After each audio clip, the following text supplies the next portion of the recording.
Assalamualaikum warahmatullahi wabarakatuh. Semoga semua kebaikan terlimpah kepada kita semua. Amin ya rabbal alamin. Pada suatu hari, Abu Nawas melancong ke negeri seberang untuk menemui kawan lamanya. Setibanya di sana, kawannya yang dulu terkenal ceria kini menjadi seorang pemurung, bahkan sering ketakutan tanpa sebab. Abu Nawas yang heran dengan perubahan sikapnya mencoba mencari tahu apa penyebabnya. Kawannya kemudian menceritakan keadaan mencekam yang melanda negerinya. Ia memberitahu Abu Nawas bahwa ada penyihir jahat yang kerap kali meneror penduduk. Si penyihir sering melukai orang-orang dengan kekuatannya. Apabila ada yang berani melawan, orang tersebut akan disihir menjadi kelinci. Awalnya Abu Nawas tidak mempercayainya. Mana mungkin orang bisa jadi kelinci? Kamu jangan mengada-ngada kata Abu Nawas. Beneran Abu Nawas, sudah banyak warga yang menjadi korban, balas kawannya. Dan untuk membuktikan ucapannya, ia mengundang seluruh warga ke rumahnya. Ketika para warga sudah berkumpul, mereka membenarkan cerita kawannya tersebut. Kalau memang seperti itu, kenapa tidak kalian laporkan kepada rajamu? Saran Abu Nawas. Itu sudah Abu Nawas. Tapi ketika para prajurit hendak menangkapnya, mereka malah disihir jadi kelinci. Sejak saat itu, raja kami sudah tidak berani bertindak. Akibatnya perilaku penyihir itu semakin jadi Abu Nawas, ujar kawannya. Mendengar masalah yang sedang dialami mereka, Abu Nawas terdiam untuk beberapa saat. Tiba-tiba terlintas sebuah ide cemerlang di benaknya. Aku bisa membantu mengatasi masalah kalian, tapi aku juga butuh bantuan kalian, kata Abu Nawas. Maksudmu, kamu akan melawan penyihir itu? Tanya kawannya tak percaya. Bukan hanya melawan, aku juga akan membuatnya jerah dan tidak lagi berani mengganggu kalian, jawab Abu Nawas. Waduh, kami tidak berani Tuan Abu. Kami tak mau berurusan dengan penyihir itu lagi, kata para warga. Aku yang akan menghadapinya, bukan kalian, jelas Abu Nawas. Abu Nawas kemudian memberitahu para warga tentang siasat untuk menghadapi si penyihir. Nah, kalian siapkan 1 ekor kelinci. Nanti kalau dia pingsan, letakkan kelinci itu di hadapannya. Hanya itu tugas kalian. Jelas? Kata Abu Nawas. Oh, jadi cuma itu? Baiklah Tuan Abu, kami bersedia membantu, ujar para warga. Dan pada keesokan harinya, Abu Nawas pergi ke pasar di mana penyihir itu sering memamerkan kekuatannya. Hei penyihir, aku dengar kamu punya kekuatan hebat. Tapi sepertinya kekuatanmu tidak ada apa-apanya bila dibandingkan dengan kekuatanku, kata Abu Nawas. Sontak si penyihir itu terkejut mendengarnya. Siapa kamu? Berani sekali menantangku, katanya dengan emosi. Aku juga penyihir sepertimu, balas Abu Nawas. Si penyihir yang tadinya marah mendadak tertawa terpingkal-pingkal. Hal itu dikarenakan penampilan Abu Nawas yang tak meyakinkan sama sekali. Penyihir apaan? Hanya karena membawa tongkat, kamu mengaku jadi penyihir, kata si penyihir sambil tertawa. Jangan salah, ini tongkat sakti yang tidak bisa dimiliki oleh sembarangan orang, kata Abu Nawas tak mau kalah. Baik, kalau kamu memang ingin mengadu kekuatan denganku, aku terima tantanganmu, balas si penyihir. Bagus, kita akan membuktikan tongkat siapa yang paling sakti, ucap Abu Nawas. Tentu saja tongkatku yang lebih sakti lah. Aku bisa merubah orang jadi kelinci. Lalu apa kehebatan tongkatmu itu? Tanya si penyihir dengan nada mengejek. Tongkatku ini bisa membuat orang menjadi pingsan, jawab Abu Nawas. Ya sudah, kita mulai aja adu kekuatannya. Karena aku yang menantangmu, maka aku yang duluan. Aku akan memukulmu dengan tongkat ini. Lalu kamu boleh menyihirku dengan tongkatmu. Gimana? Tanya Abu Nawas. Penyihir itu berpikir sejenak dan yakin bahwa dengan sihirnya ia tidak akan merasakan sakit. Baik, aku terima tantanganmu, balas si penyihir. Sementara itu, para warga yang menyaksikan segera menyiapkan jebakan sesuai dengan arahan Abu Nawas. Abu Nawas dengan kecerdikannya segera memukul bagian vital si penyihir hingga jatuh pingsan. Beberapa saat kemudian, setelah si penyihir siuman, ia tidak melihat keberadaan Abu Nawas. Mana orang itu sekarang? Teriaknya sambil menahan sakit. Para warga pun serempak menjawab. Dia ada di hadapanmu, dia telah berubah jadi kelinci. Mendengar itu si penyihir pun merasa heran. Bagaimana mungkin? Padahal aku belum menyihirnya. Para warga pun menjelaskan, waktu kamu jatuh pingsan, tanpa sengaja Abu Nawas terkena tongkatmu dan tiba-tiba ia menjadi kelinci. Si penyihir pun merasa bangga dan berkata, nah, kalian lihat sendiri kan, siapapun yang berani melawanku akan aku sihir jadi kelinci. Pada hari berikutnya, Abu Nawas dan para warga kembali menemui si penyihir. Tentu saja si penyihir kaget melihat Abu Nawas. Loh, bagaimana? Kok bisa kembali menjadi manusia? Tanya si penyihir kaget. Kan sudah aku katakan, aku juga penyihir sepertimu. Dengan sihir yang aku miliki, aku bisa merubah wujudku kembali menjadi manusia, terang Abu Nawas. Lalu apa tujuanmu menemuiku? Tanya si penyihir. Aku ingin menantangmu kembali, jawab Abu Nawas. Si penyihir yang masih merasa hebat langsung menerima tantangan tersebut, dan kejadian pun terulang kembali. Si penyihir jatuh pingsan karena dipukul di bagian vitalnya. Abu Nawas pun segera lari bersembunyi, sementara para warga meletakkan kelinci di hadapan si penyihir. Ketika si penyihir tersadar dari pingsannya, ia merasakan sakit yang amat sangat, lebih sakit dari sebelumnya. Mana Abu Nawas? Tanyanya dengan menahan sakitnya. Itu dia di hadapanmu, jawab para warga menunjuk seekor kelinci. Pada hari berikutnya, Abu Nawas kembali mendatangi si penyihir lagi untuk menantangnya kembali. Ini tidak mungkin. Bagaimana mungkin dia bisa menjadi manusia lagi? Padahal sudah terkena sihirku 2 kali. Tanya si penyihir mulai ketakutan. Apa kamu bodoh? Sihirku lebih hebat darimu. Ayo kita adu kekuatan lagi, tantang Abu Nawas.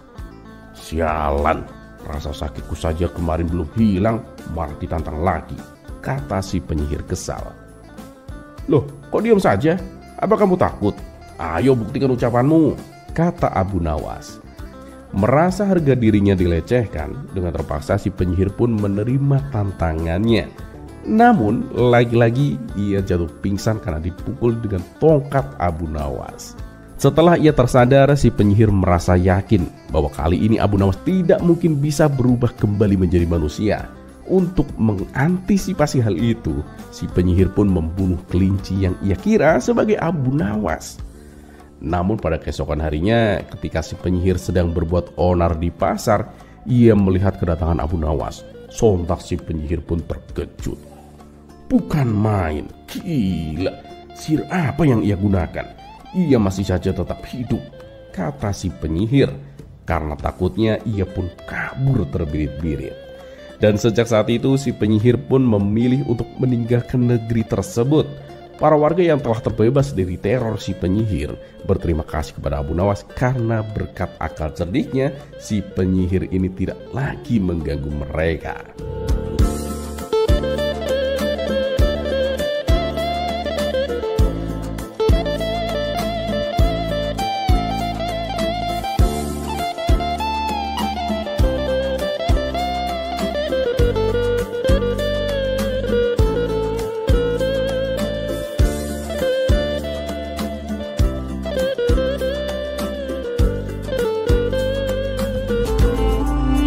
Kisah selanjutnya.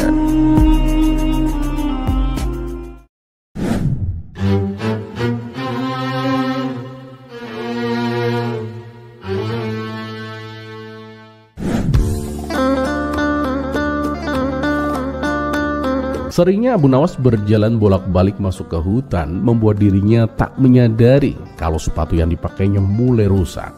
Hingga pada suatu hari saat ia berada di tengah hutan untuk menebang kayu, sepatunya sobek dan tak bisa digunakan lagi. Ia pun memutuskan untuk membuang kedua sepatunya dan terpaksa berjalan pulang tanpa alas kaki. Karena jarak yang ditempuh lumayan jauh, telapak kaki Abu Nawas pun menjadi bengkak. Setibanya di rumah, sang istri yang prihatin bertanya, "Kenapa dengan kakimu? Mengapa tidak pakai sepatu?" "Sewaktu di hutan, sepatuku rusak, jadi aku buang saja," jawab Abu Nawas. "Aku ada uang simpanan, belilah sepatu baru," tutur sang istri. Wajah Abu Nawas yang tadinya murung langsung menjadi ceria. Setelah diberi uang, ia segera bergegas pergi ke toko sepatu. Namun sebelum berangkat, Abu Nawas terlebih dahulu mengukur kakinya dengan selai jerami dan menandainya agar ukuran sepatunya pas. Barulah ia pergi ke toko sepatu yang ada di kota. Sesampainya di toko sepatu, Abu Nawas baru menyadari bahwa ia lupa membawa jerami yang tadi digunakan untuk mengukur kakinya. Hal ini membuatnya kebingungan karena hari sudah menjelang sore dan toko sepatu akan segera tutup. Akhirnya Abu Nawas pun menemukan solusi. Ia menghampiri pemilik toko dan berkata, "Tuan, bisakah Tuan menunggu sebentar? Aku akan mengambil jeramiku yang tertinggal di rumah." Belum sempat pemilik toko menjawab, Abu Nawas langsung bergegas pulang ke rumah untuk mengambil jerami pengukur kakinya. Setelah mendapatkannya, ia kembali lagi ke toko sepatu dengan tergopoh-gopoh. Dan sayangnya ketika ia sampai, toko tersebut sudah tutup karena hari sudah malam.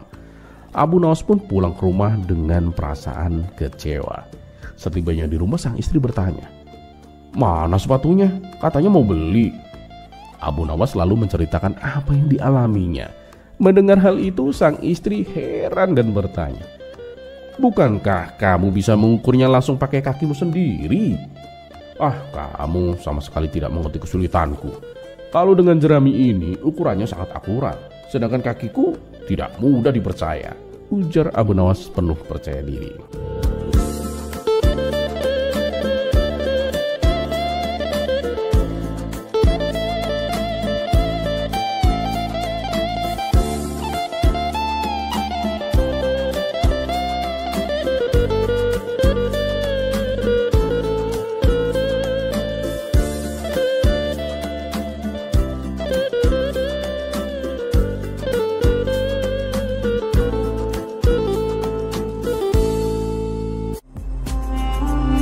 Kisah selanjutnya. Di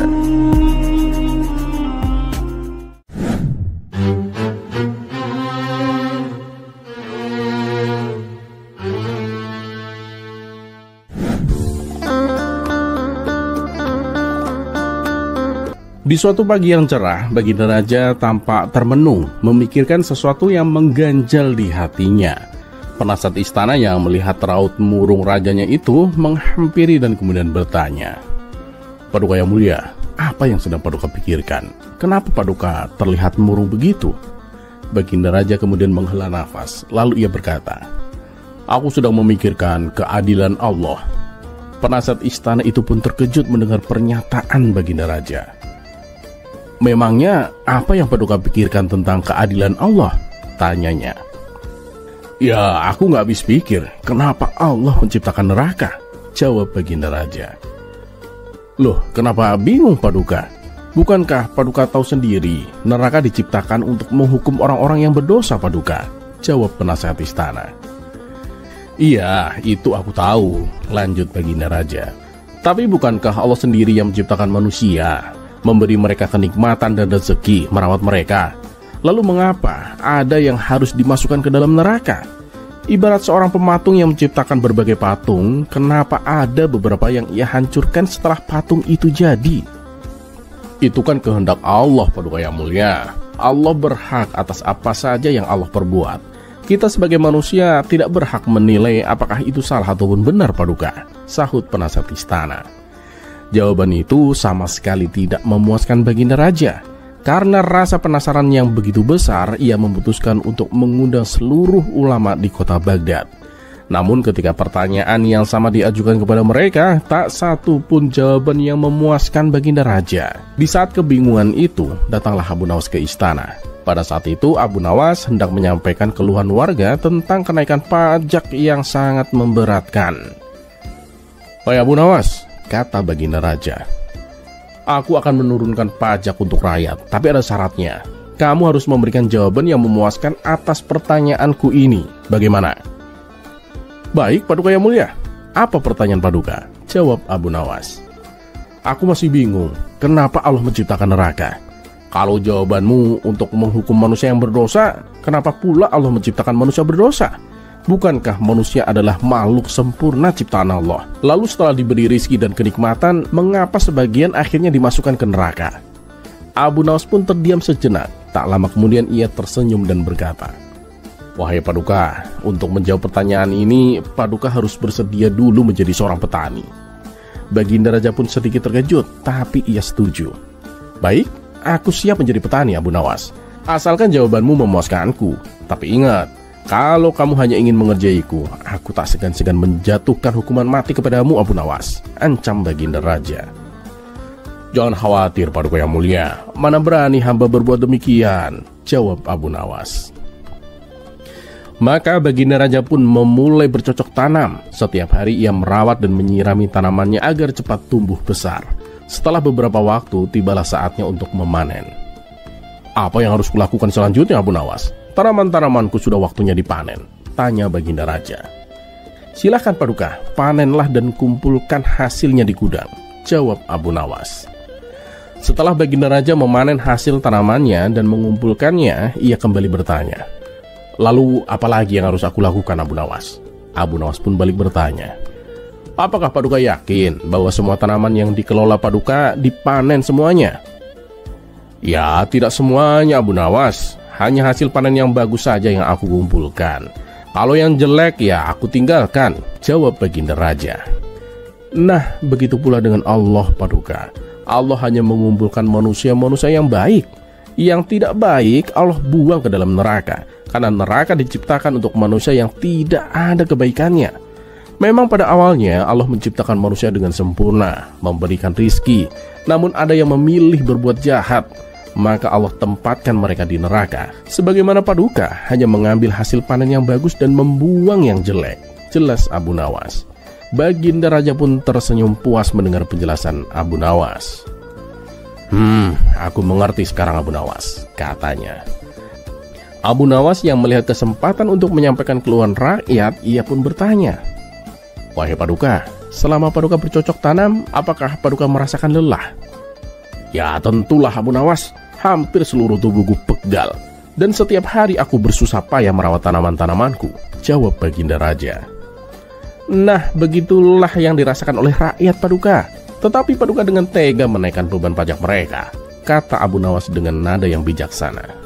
Baginda Raja pun termenung sejenak, lalu ia berkata, baiklah, mulai sekarang pajak tidak akan aku naikkan, Abu Nawas.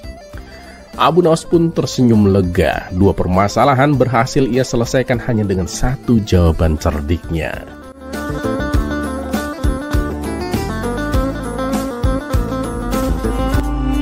Kisah selanjutnya.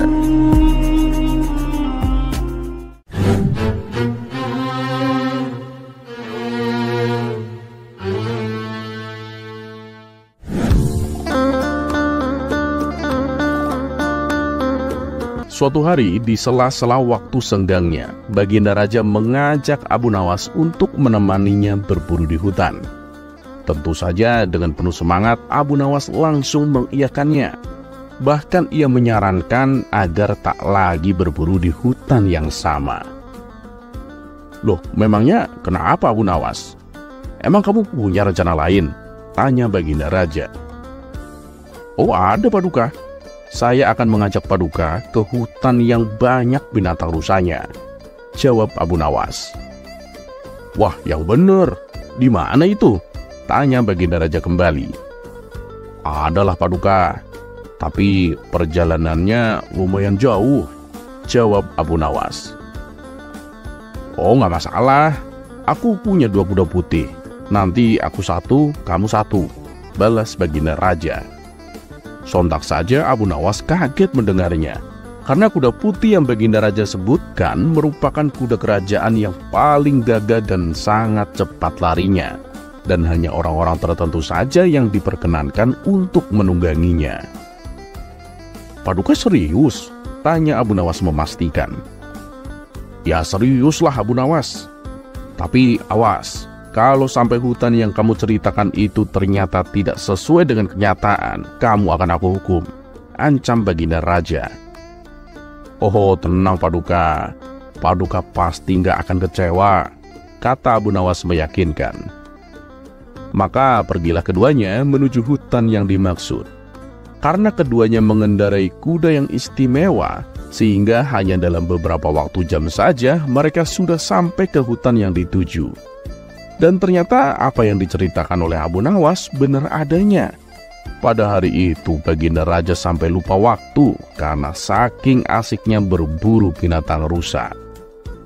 Setelah seharian penuh berburu hewan, akhirnya Baginda Raja pulang dengan perasaan yang sangat puas. Sesampainya di istana, Baginda Raja berkata kepada Abu Nawas, "Abu Nawas, kuda putih itu sekarang jadi milikmu. Tapi kamu harus berjanji siap menemaniku berburu kapanpun aku mau." Mendengar hal itu, Abu Nawas pun sangat bahagia. "Terima kasih Paduka yang mulia.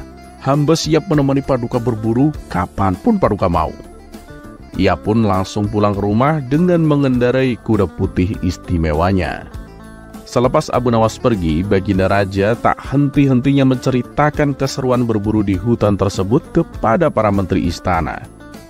Baginda Raja juga memuji Abu Nawas karena telah menunjukkan hutan yang membuat petualangan berburunya menjadi lebih seru. Para menteri istana pun ikut senang melihat rajanya bahagia. Namun ada salah satu menteri yang merasa iri dengan Abu Nawas. Ia pun lalu mendekati Baginda Raja dan kemudian berkata, "Paduka, saya tahu ada hutan yang lebih mengasihkan daripada hutan yang Abu Nawas tunjukkan," kata sang menteri. "Wah, yang benar kamu. Ada hewan apa aja di sana?" tanya Baginda Raja penasaran. "Begini Paduka, di hutan itu Paduka bisa berburu hewan apa aja. Di sana banyak sekali hewan-hewan, bahkan singa juga banyak sekali Paduka," jawab sang menteri. "Waduh, kalau itu mah berbahaya. Bisa-bisa malah aku yang mati diterkam singa," jawab Baginda Raja. "Oh, tenang Paduka. Paduka gak usah khawatir. Singa-singa di sana itu gak ada yang makan manusia. Jadi Paduka bisa berburu sesuka hati," jawab sang menteri. "Wah, mantap kalau begitu. Besok antar aku ke sana. Nanti aku beri kamu kuda putih," balas Baginda Raja. Sang menteri tak menduga sama sekali dengan reaksi Baginda Raja itu. Ia bingung harus berkata apa, karena hutan yang ia ceritakan sama sekali tidak benar adanya. Akhirnya ia pun menemukan jawaban untuk mengelak dari ajakan Baginda Raja. "Tapi maaf Paduka, kalau untuk saat ini gak bisa. Karena hewan-hewan di sana hanya datang dan berkumpul pada setiap akhir tahun saja Paduka," kata sang menteri beralasan. Beberapa hari kemudian, rupanya cerita tentang hutan dari sang menteri membuat Baginda Raja penasaran. Ia pun lalu menceritakannya kepada Abu Nawas. Mendengar cerita tersebut tentu saja tak membuat Abu Nawas percaya begitu saja. "Paduka, apa benar yang diceritakan sang menteri itu?" tanya Abu Nawas. "Ya bener lah Abu Nawas. Memangnya kenapa?" kata Baginda Raja balik bertanya. "Nah, inilah yang saya khawatirkan kalau sampai Paduka percaya begitu saja," ujar Abu Nawas. "Khawatir? Khawatir kenapa Abu Nawas?" tanya Baginda Raja. "Ya karena kuda putih pemberian Paduka yang kemarin, ternyata selama ini dia menginginkan jadi seorang raja. Dia selalu berkata kepadaku, katanya dia lebih cepat dan lebih kuat daripada Paduka. Dan kuda itu juga terus bertanya-tanya, kenapa bukan dia yang menjadi raja," tutur Abu Nawas. "Ah, yang bener aja Abu Nawas. Emangnya kuda bisa bicara?" tanya Baginda Raja heran. Dengan tersenyum, Abu Nawas pun menjawab, "Ya memang gak bisa. Kuda memang gak bisa bicara Paduka. Saya hanya ingin menunjukkan kepada Paduka bahwa terkadang kita itu harus waspada terhadap omongan yang tidak masuk akal." Seketika Baginda Raja baru tersadar bahwa hutan yang diceritakan sang menteri tidak benar adanya, karena memang tidak masuk akal sama sekali. Ia pun lalu memanggil menteri tersebut untuk bisa menunjukkan di mana hutan itu berada. Sang menteri lagi-lagi mengelak ajakan Baginda Raja yang membuat Baginda Raja menjadi emosi. "Kamu jangan banyak alasan. Kalau kamu tidak bisa menunjukkan sekarang, kamu akan aku hukum 5 tahun penjara. Tapi kalau kamu jujur apa adanya dan mengakui kebohonganmu, hukumanmu akan aku potong jadi 1 bulan," bentak Baginda Raja. Akhirnya sang menteri mengakui perbuatannya dan mendapatkan hukuman 1 bulan penjara.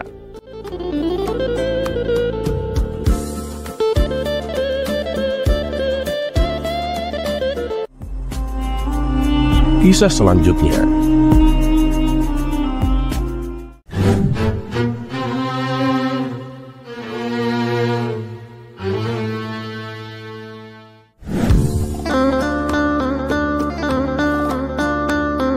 Di suatu pagi yang cerah, Abu Nawas pergi ke pasar untuk membeli beberapa kebutuhan dapur.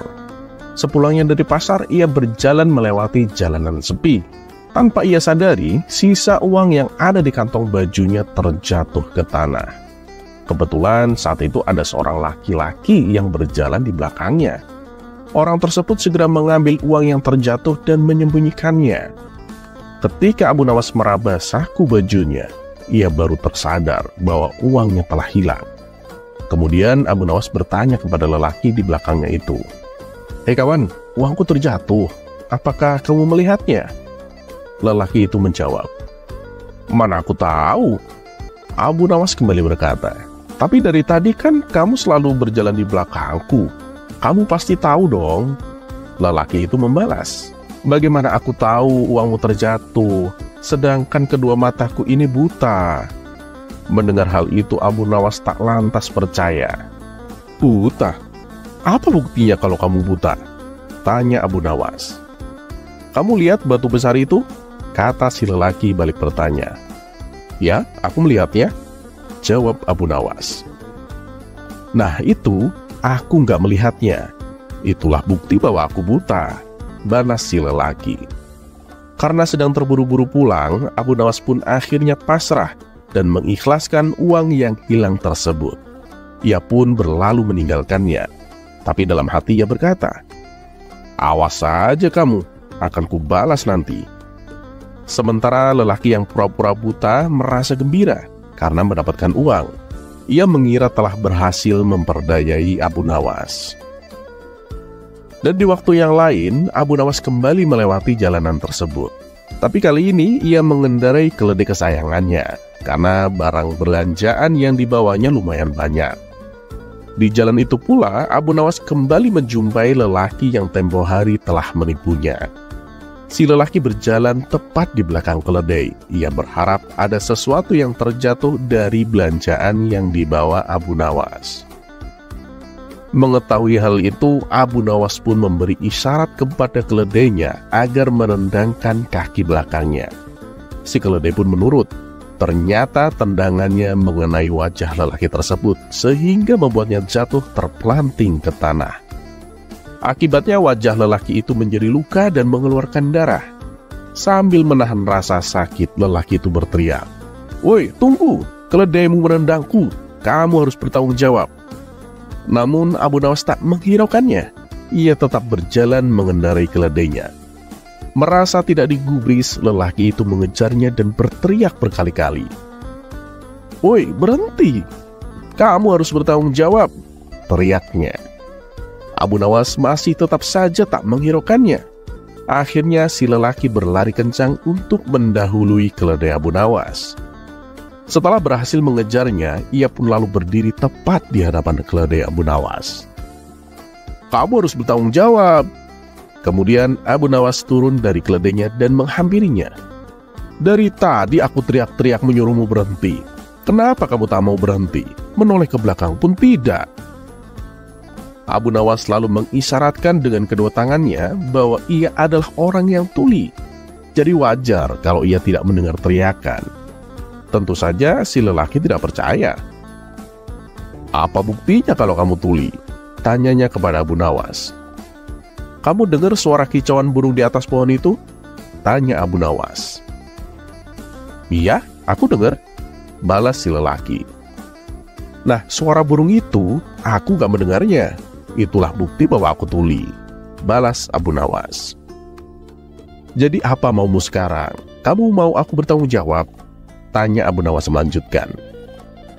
"Iyalah, kamu harus bertanggung jawab. Kamu harus mengobati luka di wajahku ini," jawab si lelaki. "Baik, aku akan bertanggung jawab. Pakailah uangku yang tempo hari kau ambil itu. Gunakan untuk mengobati lukamu," timpal Abu Nawas. Mendengar hal itu, si lelaki pun terdiam. Ia tak bisa lagi berpura-pura buta. Sementara Abu Nawas melanjutkan perjalanan pulang ke rumahnya.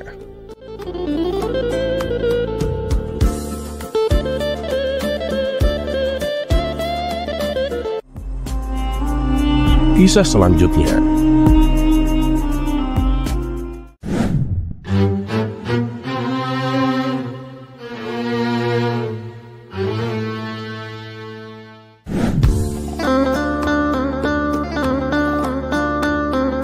Entah dari mana, tak ada hujan, tak ada angin, Abu Nawas mendengar keluhan warga tentang seorang pejabat desa bernama Tuan Sempulur.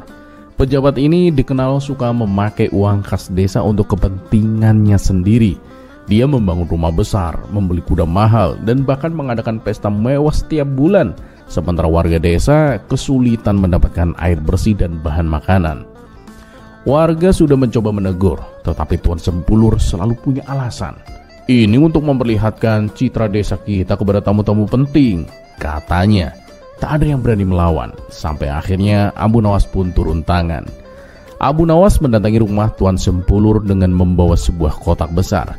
Ia disambut oleh pelayan pejabat itu yang mengantarnya ke aula besar. Tuan Sempulur sedang duduk santai sambil menikmati buah-buahan impor yang mahal. "Ah, Abu Nawas, kamu datang tepat waktu. Apa yang kau bawa itu?" tanya Tuan Sempulur sambil menunjuk kotak besar yang dibawa Abu Nawas.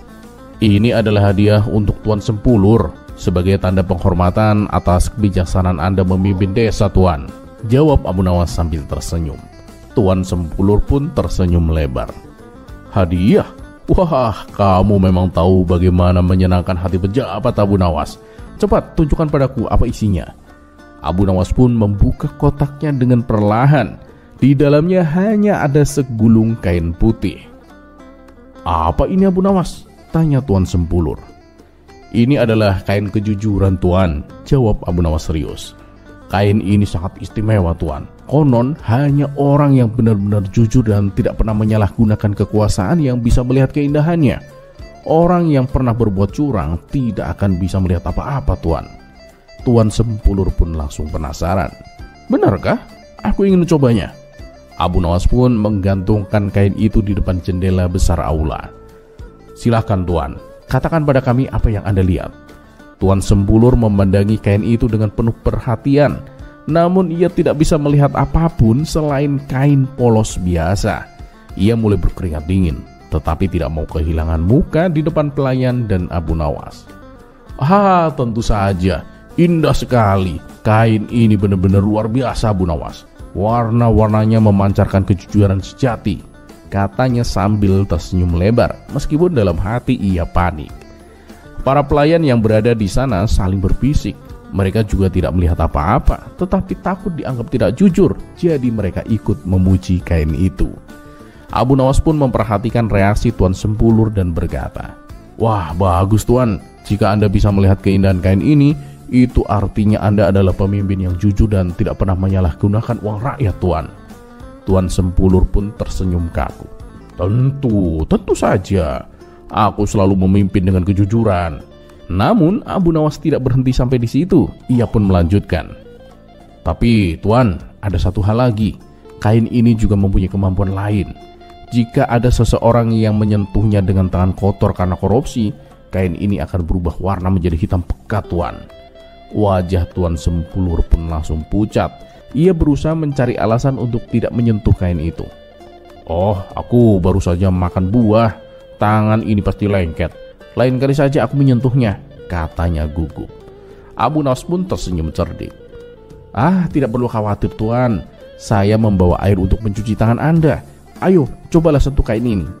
Melihat warga desa yang mulai berkumpul di luar rumahnya, Tuan Sempulur tahu ia tidak punya jalan keluar. Dengan tangan gemetar, ia akhirnya menyentuh kain itu. Ketika tidak terjadi apa-apa, ia pun merasa lega. Namun Abu Nawas tiba-tiba berkata lantang kepada para warga yang mendengar dari jendela, "Hei penduduk desa, kain ini sebenarnya hanyalah kain biasa. Tapi lihatlah bagaimana Tuan Sempulur begitu panik tadi. Itu tanda bahwa ia takut rahasia kotornya terbongkar." Warga desa yang marah akhirnya pun bersorak, "Turunkan dia, kami butuh pemimpin yang jujur." Tuan Sempulur akhirnya terpaksa mengembalikan semua uang yang ia curi. Dan Abu Nawas pun berhasil mengajarkan pelajaran penting kepada semua orang, bahwa kejujuran jauh lebih berharga daripada kekuasaan. Dan seperti biasa, Abu Nawas pun kembali ke rumahnya dengan senyum puas menikmati teh sambil merenung. Kadang kain polos pun bisa menyingkap kebohongan yang besar.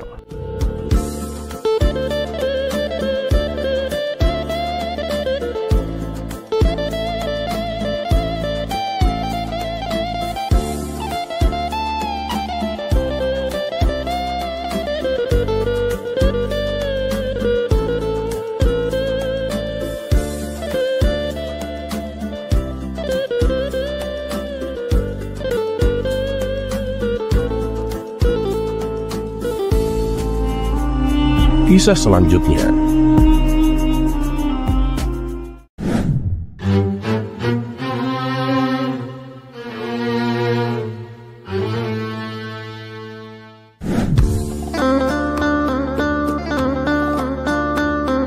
Suatu hari, para penduduk desa berkumpul di kedai teh untuk berdiskusi tentang berbagai hal.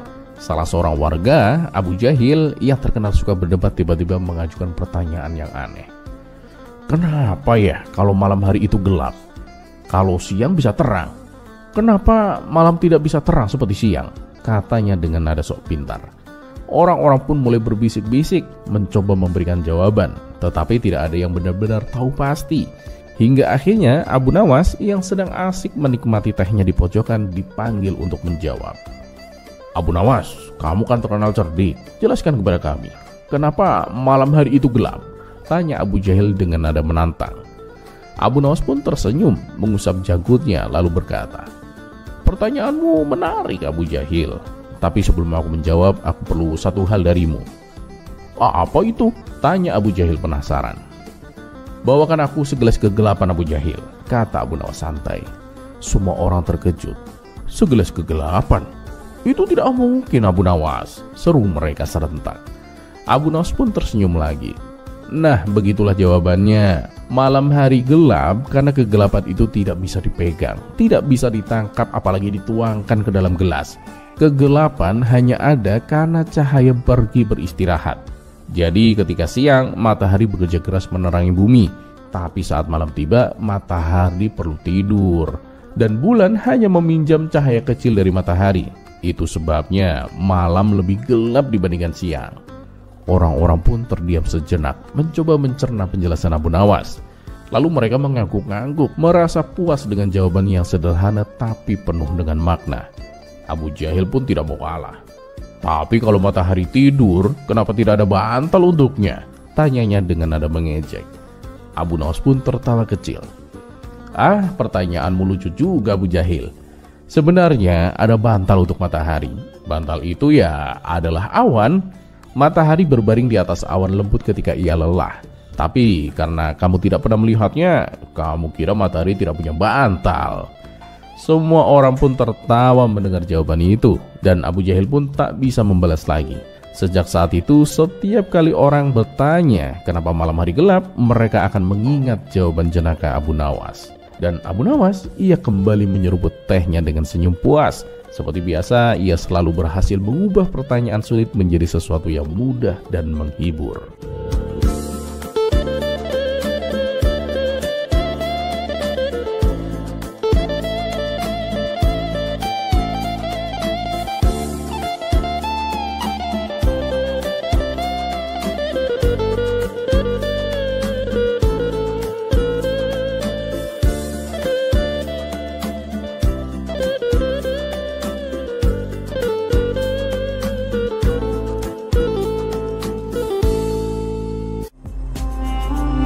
Kisah selanjutnya.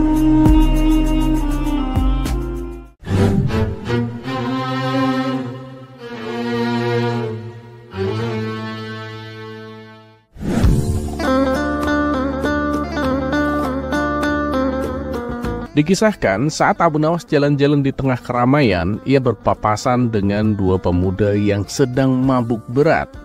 Satu pemuda berkata, panas banget siang ini. Gak enak buat mabuk. Temannya yang mendengar itu langsung tertawa. Hei, ini malam kawan, bukan siang. Mabuk berat kayaknya kamu itu. Sampai gak bisa bedain mana siang mana malam. Sambil berjalan sempoyongan, mereka terus saja memperdebatkan tentang siang dan malam. Abu Nawas yang sedari tadi menyaksikan dua pemuda itu tak kuasa menahan tawanya. Namun tiba-tiba mereka berdua menghampiri Abu Nawas. Wahai tuan, kami berdua ini sedang mabuk berat tuan. Sebenarnya ini siang apa malam tuan? Tanya mereka. Mendapat pertanyaan seperti itu, Abu Nawas malah sengaja mengerjai mereka. Waduh, saya kurang tahu ya. Soalnya saya orang baru di sini. Mendengar jawaban Abu Nawas, kedua pemuda tersebut kemudian meninggalkan Abu Nawas dan meneruskan debatnya. Adapun Abu Nawas kembali tertawa terbahak-bahak.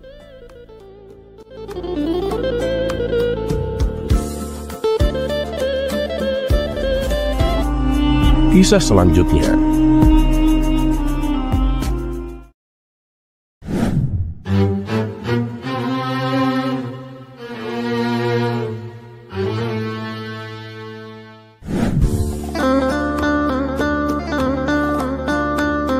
Dikisahkan Abu Nawas sedang melakukan pengembaraan, menyusuri daerah-daerah yang belum pernah ia jumpai. Hingga akhirnya sampailah ia di sebuah kampung yang rata-rata penghuninya adalah orang miskin. Untuk menuju kampung tersebut sangatlah sulit karena terpisah oleh sungai besar yang tidak memiliki jembatan penyeberangan. Abu Nawas sendiri harus menyewa sebuah perahu agar bisa sampai ke kampung tersebut. Melihat ada orang asing datang ke kampung mereka, para penduduk menyambutnya dengan ramah. Apalagi saat itu penampilan Abu Nawas layaknya seorang ulama sufi. Dan ketika malam tiba, Abu Nawas diundang untuk mengikuti sebuah pertemuan di kampung tersebut, di mana dalam pertemuan itu dibahas mengenai rencana pembangunan jembatan. Abu Nawas pun menyarankan agar tiap warga dimintai sumbangan. "Wahai Tuan Abu, penduduk kami ini rata-rata orang miskin. Untuk makan sehari-hari saja susah, Tuan," kata mereka. Mendengar hal itu, Abu Nawas pun terdiam. Ia menyadari bahwa mereka adalah penduduk miskin, dan membangun jembatan sendiri pun tidak mungkin karena mereka tidak tahu caranya. Tidak lama kemudian muncullah ide cemerlang di otaknya. "Sebenarnya sih kalian tidak perlu membangun jembatan. Kalian itu cukup membuat sungai itu menjadi dangkal," tutur Abu Nawas. "Bagaimana caranya, Tuan Abu?" tanya mereka. "Caranya sangat mudah. Kalian cukup menggali lubang di tengah sungai dan memindahkan pasirnya ke tepian. Dengan begitu sungai akan menjadi dangkal dan kalian bisa melewatinya tanpa jembatan," jelas Abu Nawas. Warga kampung sontak tertawa mendengar usulan aneh dari Abu Nawas. Namun sang pemimpin kampung justru menanggapinya serius karena penasaran dengan langkah selanjutnya. "Wahai Tuan Abu, apa kamu yakin ini adalah ide terbaik?" tanya pemimpin kampung. "Oh, tentu saja. Dan ini lebih murah daripada kalian harus membangun jembatan. Karena kalian tak perlu mengeluarkan uang sama sekali," jawab Abu Nawas. Meskipun usulannya terdengar sedikit gila, Abu Nawas berusaha membujuk para warga agar mau menuruti saran tersebut. Dan keesokan harinya para warga dengan semangat mulai menggali pasir yang ada di tengah sungai. Mereka menggali dan memindahkan pasirnya ke tepian. Namun setelah beberapa hari berlalu, sungai tak kunjung menjadi dangkal. Bahkan ukurannya justru menjadi semakin lebar. Hal ini membuat para warga frustasi. "Bagaimana ini, Tuan Abu? Usulanmu justru membuat keadaan semakin buruk. Lihatlah, sungainya semakin lebar dan semakin sulit untuk dilintasi," keluh para warga. "Teruskan saja pekerjaan kalian, nanti pasti akan membuahkan hasil," jawab Abu Nawas. "Lalu bagaimana dengan pasirnya? Kemana lagi harus diletakkan, Tuan Abu?" tanya mereka. "Kalau soal pasir, biar aku yang mengurus. Nanti aku panggil seseorang untuk mengambilnya," jawab Abu Nawas. Sebulan pun berlalu dan kondisi sungai tak menjadi dangkal sama sekali. Akhirnya para warga memutuskan untuk mengadakan pertemuan kembali. Mereka sudah tak sabar ingin memarahi Abu Nawas. Ketika pertemuan berlangsung, para warga mulai meluapkan amarahnya. Abu Nawas, percuma kami mengikuti saranmu. Sudah 1 bulan, tapi tidak ada hasil. Kami sudah mengorbankan tenaga dan waktu, tapi apa hasilnya?" kata para warga dengan emosi. "Tenang, sabar. Nih, aku sudah mengumpulkan uang kalian. Silahkan pergunakan uang ini untuk membangun jembatan," balas Abu Nawas sambil mengeluarkan kantong yang penuh berisi uang. Melihat ada uang sebanyak itu, mereka pun menjadi heran. Terlebih saat Abu Nawas mengatakan bahwa uang tersebut adalah milik mereka. "Tapi Tuan Abu, dari mana uang itu? Kami tidak merasa memilikinya," tanya para warga kebingungan. Abu Nawas pun lalu menjelaskan bahwa uang yang dibawanya adalah hasil dari menjual pasir yang mereka gali selama 1 bulan ini. "Nah, kalian ingat kan orang yang setiap hari mengambil pasir kalian? Dia itu pembelinya," terang Abu Nawas. Seketika para warga pun tertawa dengan kecerdikan Abu Nawas. Mereka juga tak lupa mengucapkan terima kasih kepadanya. Berkat usulan dari Abu Nawas, mereka akhirnya berhasil membangun jembatan yang selama ini telah mereka impikan.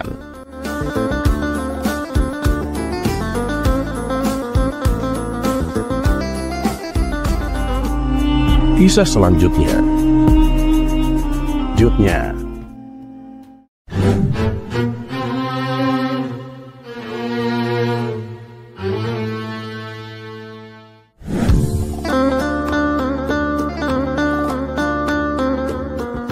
Masih tentang tetangga Abu Nawas yang licik dan bakhil. Ya, siapa lagi? Tentu si Abu Jahil. Nah, dikisahkan Abu Jahil mempunyai kebun yang ditanami berbagai macam buah-buahan. Kebunnya ini berdekatan dengan kebun milik Abu Nawas. Antara kebun Abu Jahil dan kebun milik Abu Nawas hanya dibatasi oleh tumpukan batu.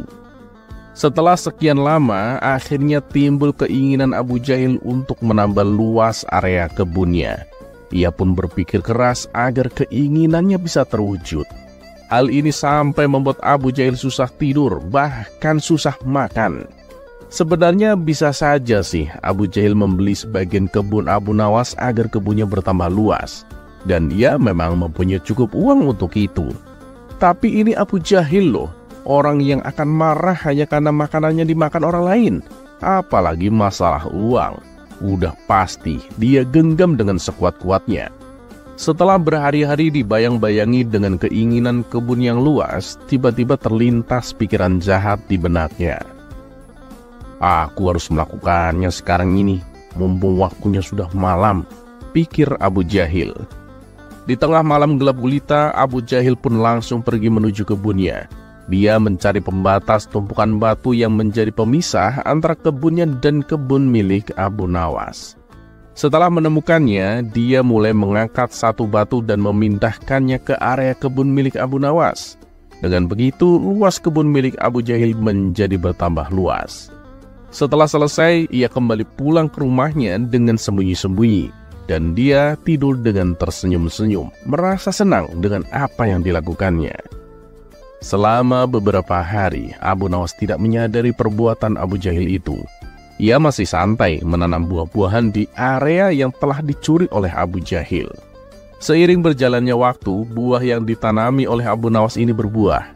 Buahnya besar-besar dan segar. Melihat hal itu, Abu Jahil senang bukan kepalang. Dia pun segera memanen tanaman buah tersebut. Tidak berapa lama datanglah Abu Nawas. Ia sangat terkejut melihat Abu Jahil memanen tanaman buah miliknya. "Hei Abu Jahil, apa yang kamu lakukan?" seru Abu Nawas. "Ya lagi manen buah di kebunku lah," jawab Abu Jahil. "Apa kau bilang? Ini itu masih area kebunku Abu Jahil," balas Abu Nawas. "Hei Abu Nawas, ngigo kamu ya? Coba kau lihat tuh batu pembatasnya," tantang Abu Jahil. Sejenak Abu Nawas terdiam. "Loh, kenapa tumpukan batunya bisa pindah ya? Atau aku yang kurang teliti?" pikir Abu Nawas. "Tapi kan buah itu aku yang menanamnya Abu Jahil," ucap Abu Nawas. "Itu sih salahmu sendiri, menanam buah kok di kebunku. Berarti ini ya milikku lah," kata Abu Jahil dengan licik. "Wah, ini pasti ada yang gak beres," kata Abu Nawas dalam hati. "Hei Abu Jahil, kamu pasti memindahkan tumpukan batu pembatas itu kan?" tanya Abu Nawas geram. "Weh, jangan fitnah kamu. Aku bisa mengadukanmu ke Tuan Hakim," balas Abu Jahil menggertak. "Ayo, siapa takut? Kita selesaikan masalah ini di depan Tuan Hakim," timpal Abu Nawas. Maka keduanya pun menghadap Tuan Hakim. Di hadapan Tuan Hakim, antara Abu Nawas dan Abu Jahil saling mengadukan masalahnya. Setelah mendengar penuturan dari kedua belah pihak, Tuan Hakim berkata, "Jujur saja, aku sangat bingung siapa di antara kalian yang benar. Tapi sepertinya aku lebih mempercayai Abu Jahil." Wow, tunggu Tuan Hakim. Kenapa Anda begitu mudah memutuskan hal ini? Anda ini kan hakim yang terkenal bijak. Harusnya Anda lebih berhati-hati dalam memutuskan, nggak terburu-buru seperti ini, balas Abu Nawas gak terima. "Sudahlah Abu Nawas, terima saja keputusan hakim. Toh area kebunmu juga masih luas, ucap Abu Jahil. Enak saja kamu bicara. Kamu telah mencuri lahanku. Kamu sengaja memindahkan tumpukan batu yang menjadi pembatas, kata Abu Nawas. Sudah, diam kalian semua. Apa yang akan aku putuskan tidak bisa diganggu-gugat. Dan keputusanku, tanah yang kamu tanami buah adalah milik Abu Jahil, kata Tuan Hakim memutuskan. Mendengar hal itu, Abu Jahil senang bukan kepalang. Terima kasih Tuan Hakim. Anda ini memang hakim yang paling bijak yang pernah aku kenal, sahut Abu Jahil. Sementara Abu Nawas hanya bisa pasrah menerima keputusan tersebut. Wah, asik nih. Sekarang aku punya kebun luas daripada Abu Nawas, batin Abu Jahil kegirangan. Oh ya Abu Jahil, berapa luas kebunmu? Tanya Tuan Hakim. Adalah 1,5 hektar Tuan Hakim, jawab Abu Jahil. Kalau kamu Abu Nawas, berapa luas kebunmu? Tanya Tuan Hakim kembali. Sebenarnya luas kebunku 1,5 hektar Tuan Hakim. Tapi ya karena setengahnya dicuri oleh Abu Jahil, luasnya jadi tinggal 1 hektar, jawab Abu Nawas. Nah, kalian tahu nggak kenapa aku tanya luas kebun kalian? Jadi, kemarin aku mendapat surat langsung dari Baginda Raja. Beliau memerintahkan kepadaku, barang siapa yang mempunyai kebun luasnya lebih dari 1 hektar, maka akan disita negara beserta isinya. Dan siapa saja yang menentang peraturan ini akan dihukum mati. Baginda Raja terpaksa melakukan hal ini karena kondisi keuangan negara yang sedang kritis, kata Tuan Hakim menjelaskan. Seketika raut wajah Abu Jahil yang tadinya ceria mendadak berubah menjadi terkejut. Waduh, celaka ini. Aku akan kehilangan kebunku kalau begini ceritanya, pikir Abu Jahil ketakutan. Tuan Hakim, maaf Tuan. Sebenarnya luas kebunku itu hanya 1 hektar, tutur Abu Jahil. Loh, tadi kamu bilang 1,5 hektar. Kok sekarang bilangnya 1 hektar? Kamu jangan main-main Abu Jahil, kata Tuan Hakim. Iya Tuan Hakim, aku berani bersumpah. Kebunku itu memang luasnya 1 hektar Tuan Hakim. 1/2 hektarnya itu milik Abu Nawas. Tumpukan batu yang jadi pembatas antara kebunku dan kebun Abu Nawas telah aku pindahkan dari tempatnya, ujar Abu Jahil. Oh begitu ya. Jadi tanah yang ditanami oleh Abu Nawas sebenarnya masih area kebun milik Abu Nawas, tanya Tuan Hakim memastikan. Iya Tuan Hakim, jawab Abu Jahil. Bagaimana denganmu Abu Nawas? Apa benar luas kebunmu 1,5 hektar? Tanya Tuan Hakim kepada Abu Nawas. Benar Tuan Hakim, luas kebun saya memang 1,5 hektar, jawab Abu Nawas semakin pasrah. Nah, kalau gini kan jelas siapa yang sebenarnya berbohong. Pengawal, tangkap Abu Jahil dan masukkan ke dalam penjara. Dia telah mengaku mencuri area kebun milik Abu Nawas, perintah Tuan Hakim. Tapi Tuan Hakim, kebunku tidak disita kan? Tanya Abu Jahil. Abu Jahil, nggak ada itu namanya penyitaan. Itu cuma caraku menyelesaikan masalah ini, balas Tuan Hakim. Mendengar hal itu, Abu Jahil langsung terkulai lemas. Sementara Abu Nawas tersenyum bahagia karena ia bisa mendapatkan kembali luas kebunnya.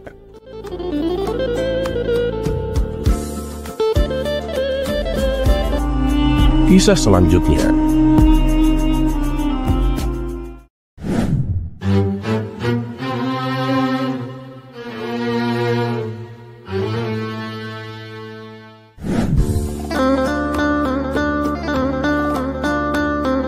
Dikisahkan, Abu Nawas baru saja mendapatkan hadiah sepatu baru yang istimewa. Hadiah tersebut ia dapatkan dari sahabatnya yang kini hidup di negeri seberang. Karena model dan warnanya yang sangat indah, Abu Nawas pun sangat mengagumi hadiah sepatunya. Hingga akhirnya terbesit niat Abu Nawas untuk memamerkannya kepada kawan-kawan di tongkrongannya. Maka pergilah Abu Nawas ke warung tempat biasa mereka berkumpul. Sepatumu indah sekali Abu Nawas. Baru kali ini loh aku melihat sepatu yang demikian indah, puji kawan-kawannya ketika melihat sepatu baru yang dikenakan Abu Nawas. Namun nasib sial menimpa Abu Nawas, karena pada suatu malam sepatu yang sangat ia banggakan dicuri oleh maling. Abu Nawas baru menyadari hal itu keesokan paginya saat ia melihat pintu rumah sudah dalam keadaan terbuka. Kesialan Abu Nawas ternyata tak berhenti sampai di situ. Kambing-kambing ternaknya juga ikut hilang dicuri maling. Hal ini membuat sang istri menjadi emosi. Ia menyalahkan Abu Nawas dan ngomel tanpa henti. Makanya kalau mau tidur, periksa dulu pintunya. Gara-gara kamu lupa kunci pintu, barang-barang di rumah kita pada hilang. Omel sang istri. Abu Nawas hanya diam dan tertunduk lesu. Ya, bagaimanapun ini adalah kesalahan darinya. Tidak lama kemudian, tiba-tiba datanglah beberapa pengawal istana. "Tuan Abu, Anda diperintahkan ke istana sekarang juga," kata salah satu pengawal. "Apa tidak ada hari lain? Hari ini aku sedang banyak masalah," balas Abu Nawas. "Ini perintah baginda raja, Tuan Abu," ujar pengawal istana. Akhirnya dengan terpaksa, Abu Nawas pun memenuhi panggilan baginda raja. Dan singkat cerita, sampailah Abu Nawas di istana. "Abu Nawas, kenapa mukamu terlihat kesal?" tanya baginda raja. "Tidak, Paduka, itu hanya perasaan Paduka saja," jawab Abu Nawas berbohong. Padahal saat itu ia sedang tidak karuan. "Katakan saja, Paduka, apa tujuan Paduka mengundang saya?" tanya Abu Nawas. "Begini, aku ada tugas penting untukmu. Kalau kamu berhasil melakukannya, aku akan memberimu hadiah. Tapi kalau gagal, kamu akan mendapatkan hukuman. Gimana?" kata baginda raja. "Ya, katakan saja tugasnya, Paduka," balas Abu Nawas menahan emosi. "Tugasnya adalah kamu harus membuat kudaku tertawa," jawab baginda raja. Tanpa pikir panjang, Abu Nawas pun langsung meminta supaya kudanya dihadirkan. Ia pun mendekatkan kupingnya ke mulut si kuda, seolah-olah ia sedang mendengar kuda tersebut berbisik kepadanya. Melihat perilaku Abu Nawas ini, baginda raja pun merasa heran. "Abu Nawas, apa yang kuda itu bisikan padamu?" tanya baginda raja penasaran. "Dia memberitahu saya, Paduka. Katanya dia bisa tertawa, tapi hanya jika melihat Paduka berlari dengan satu kaki," jawab Abu Nawas. Tentu saja hal ini tidak mungkin dilakukan oleh baginda raja, apalagi dengan kondisi badannya yang gemuk. "Jangan mengada-ngada kamu, Abu Nawas. Jangan mempermainkan aku," bentak baginda raja. Namun kali ini Abu Nawas yang biasanya takut dengan bentakan baginda raja berani membalas. "Lah, begitu juga dengan Paduka. Jangan mempermainkan saya dengan tugas yang tidak masuk akal ini. Aku tak butuh hadiah, aku mau pulang sekarang," kata Abu Nawas sambil berlalu. Reaksi kasar Abu Nawas ini sempat membuat prajurit istana menjadi emosi dan hendak menangkapnya. Tetapi oleh baginda raja dicegah. "Biarkan saja dia pulang," kata baginda raja. "Tapi Paduka, dia sudah bersikap tidak sopan kepada Paduka," ujar prajurit istana. "Sudah, biarkan saja. Karena sepertinya Abu Nawas sedang ada masalah. Coba cari tahu apa penyebabnya," perintah baginda raja. Dan tak butuh waktu lama, akhirnya pengawal istana mendapatkan informasi bahwa rumah Abu Nawas telah kemalingan. Pengawal pun melaporkan hal ini kepada baginda raja. "Oh, itu penyebabnya. Sekarang cari siapa pelaku pencurinya dan tangkap serta seret ke penjara," perintah baginda raja. Dalam tempo 2 hari, si pelaku berhasil ditangkap beserta barang-barang curiannya. Lalu baginda raja mengutus pengawal istana untuk mengembalikan sepatu dan kambing milik Abu Nawas.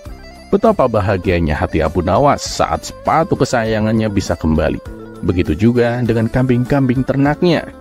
Namun di balik rasa bahagianya, Abu Nawas merasa bersalah atas tindakannya yang telah bersikap tidak sopan kepada baginda raja. "Ternyata baginda raja sangat peduli dengan masalahku," gumam Abu Nawas.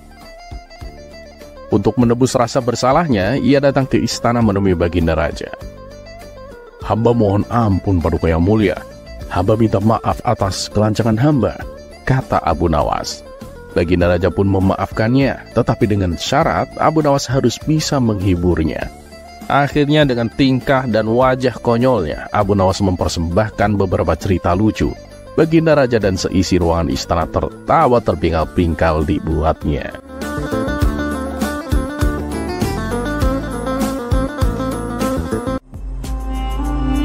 Kisah selanjutnya.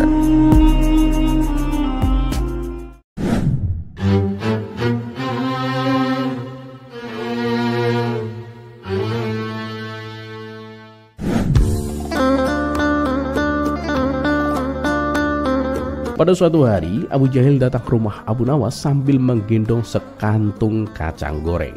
Wajahnya penuh kebingungan. "Abu Nawas, tolong aku Abu Nawas. Ada sesuatu yang terus menggangguku," seru Abu Jahil sambil duduk di tikar. Abu Nawas pun mengerutkan dahi. "Ada apa Abu Jahil? Jangan bilang kamu punya masalah lagi dengan ayam tetangga yang berkokok tengah malam." "Bukan itu, ini lebih besar. Aku ingin tahu kenapa manusia itu punya rasa ingin tahu yang sangat tinggi Abu Nawas." Abu Jahil mengangkat sekantung kacang itu. "Lihatlah, aku makan satu kacang dan langsung ingin tahu apakah kacang berikutnya lebih enak. Dan begitu terus sampai kantong ini hampir habis. Kenapa kita tidak bisa berhenti penasaran Abu Nawas?" Abu Nawas pun tersenyum cerdik. "Nah, pertanyaan yang bagus Abu Jahil. Tapi aku tidak akan memberimu jawaban begitu saja. Aku akan memberimu sebuah ujian." "Ujian? Maksudmu seperti teka-teki atau permainan?" tanya Abu Jahil penuh semangat. "Lebih dari itu," kata Abu Nawas sambil masuk ke rumah. Beberapa saat kemudian ia keluar membawa kotak kayu kecil yang terkunci rapat. "Nah, ini adalah kotak rasa ingin tahu Abu Jahil. Kalau kamu berhasil membuka kotak ini, kamu akan menemukan jawaban atas pertanyaanmu." Abu Jahil menerima kotak itu dengan mata yang berbinar. "Baiklah, ini tantangan yang cocok untukmu." Namun saat Abu Jahil mencoba membuka kotak itu, ia segera sadar bahwa ini tidak mudah. Ia menggoyangkan kotaknya, mencoba mencungkilnya dengan kuku, bahkan meniup celah-celah kecilnya sambil berkata, "Bukalah wahai kotak ajaib." Tapi kotak itu tetap tertutup rapat. 1 jam berlalu dan Abu Jahil mulai frustasi. "Abu Nawas, ini mustahil dibuka. Apa kau sengaja mengerjaiku?" Abu Nawas yang sedang asik makan kacang goreng milik Abu Jahil menjawab dengan santai, "Oh, tentu tidak Abu Jahil. Kamu hanya perlu lebih kreatif. Gunakan otakmu, bukan ototmu." Abu Jahil pun mendengus. "Kalau begitu beri aku petunjuk dong." Abu Nawas pun memandangnya dengan senyuman yang jahil. "Baiklah, petunjuknya adalah jawabanmu ada di dalam dirimu sendiri." "Di dalam diriku? Maksudmu aku harus menelan kotaknya?" Abu Nawas pun tertawa terbahak-bahak. "Bukan begitu Abu Jahil. Maksudku, cobalah pikirkan mengapa kamu begitu ingin tahu isi kotak itu. Apa yang membuatmu tak bisa berhenti memikirkannya?" Abu Jahil terdiam, mencoba mencerna kata-kata Abu Nawas. Tapi rasa frustasinya makin memuncak. "Aku menyerah. Buka saja kotaknya dan tunjukkan kepadaku apa isinya Abu Nawas." Dengan santai, Abu Nawas pun mengambil kotak itu, merogoh sakunya, dan mengeluarkan kunci kecil. Dengan sekali putaran, kotak itu pun terbuka. Abu Jahil pun melongok ke dalam kotak dengan penuh harap, tapi yang ia temukan hanyalah ruang kosong. "Apa? Kosong? Apa ini lelucon? Aku habiskan waktuku untuk membuka kotak kosong." Abu Jahil pun hampir saja melempar kotak itu ke tanah. Abu Nawas tertawa kecil. "Tenang Abu Jahil, isinya bukan kosong, tapi sebuah pelajaran. Kamu tahu kenapa kamu sangat ingin membuka kotak itu? Karena manusia punya rasa ingin tahu yang alami. Kita selalu ingin tahu apa yang ada di balik sesuatu, bahkan jika kita tidak yakin ada apa-apa. Itulah yang membuat manusia belajar, berkembang, dan menciptakan hal-hal yang hebat Abu Jahil." Abu Jahil pun terdiam sejenak, lalu berkata, "Tapi kalau begitu, apa gunanya rasa ingin tahu kalau ujung-ujungnya mengecewakan?" Abu Nawas pun tersenyum bijak. Rasa ingin tahu bukan tentang hasil Abu Jahil, tapi tentang proses. Proses mencari jawaban itu yang membuat hidup lebih menarik. Tanpa rasa ingin tahu, hidup kita akan datar seperti roti tanpa ragi. Dan lihatlah, dengan rasa ingin tahu tadi, kamu bahkan lupa soal kacangmu. Abu Jahil melirik kantong kacangnya yang kini ternyata telah kosong. "Hei, kamu makan semua kacangku?" Abu Nawas pun tersenyum lebar sambil mengunyah. "Ya begitulah, dan bahkan kamu tak sadar karena sibuk dengan kotak itu. Itu bukti bahwa rasa ingin tahu bisa mengalahkan segalanya, termasuk rasa lapar." Abu Jahil pun tertawa keras sambil menggeleng-gelengkan kepalanya. "Kamu memang selalu punya cara untuk membuatku bingung dan tertawa Abu Nawas." Dan keduanya pun tertawa bersama. Sementara rasa ingin tahu Abu Jahil kini berubah menjadi rasa hormat kepada kecerdikan sahabatnya itu.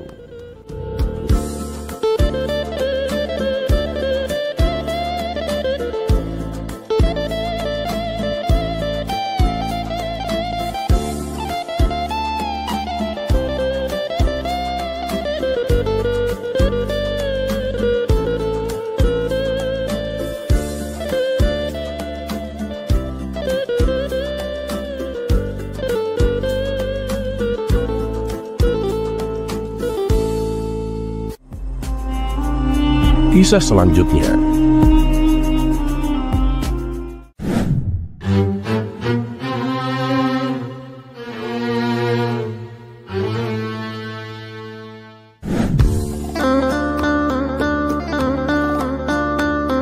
suatu pagi yang cerah, Abu Nawas sedang duduk santai di bawah pohon beringin besar di tengah pasar. Seperti biasa, ia menjadi pusat perhatian. Banyak orang berkumpul mendengar petuah atau jawaban cerdasnya terhadap berbagai pertanyaan yang aneh. Namun hari itu suasana sedikit berbeda. Abu Jahil, pedagang ikan yang terkenal suka berdebat, mendekatinya dengan wajah penuh rasa penasaran. "Abu Nawas," katanya sambil meletakkan keranjang ikannya di tanah, "aku ingin tahu sesuatu yang sangat mengganggu pikiranku, Abu Nawas." Abu Nawas yang sedang sibuk menggulung roti pipihnya mengangkat alis. "Abu Jahil, kalau pertanyaanmu terlalu sulit, aku akan minta bayaranku dulu, 1 ikan besar. Setuju?" Orang-orang pun tertawa kecil, namun Abu Jahil tetap serius. "Setuju, tapi aku ingin jawaban yang masuk akal, Abu Nawas." Abu Nawas pun tersenyum dan mengangguk. "Baiklah, apa yang ingin kau tanyakan?" Abu Jahil menghela nafas panjang sebelum bertanya.